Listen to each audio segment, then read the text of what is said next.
Hi guys, I'm Jessie, and my literacy partner for this assignment was my 7th grade brother, who will be referred to as Harry. Before working with Harry, I only knew him for who he was when we were at home. He's always been the artistic one in our family, and he loves drawing and painting. He's recently learned how to use oil paints because he wants to be Bob Ross. This home context influences literacy as he reads and watches many different art tutorials on how to complete projects that he's interested in. The freedom that he has to be the artist at home allows him to be more literate.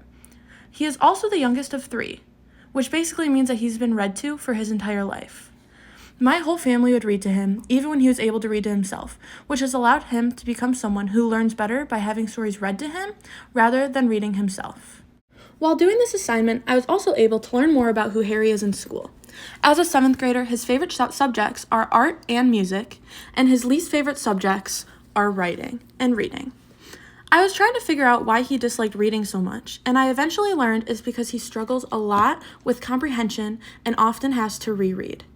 This rereading causes him unnecessary stress and anxiety, which he avoids by simply not reading. When referring to the modified cognitive model, Harry struggles the most with language comprehension. He has been able to learn certain words and what they mean, yet putting them all together and remembering what he reads tends to be a big challenge for him.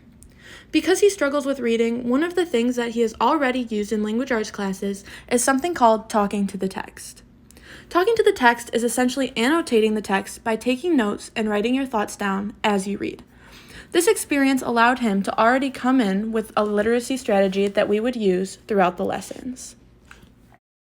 I used 4 different literary strategies throughout our meetings. I decided to use visualization and characterization because I thought it would be beneficial for Harry to be artistic while still learning about the book.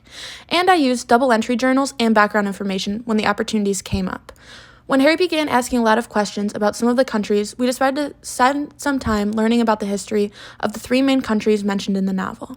I decided to use the double entry journal strategy when I noticed him picking out quotes and explaining them to me.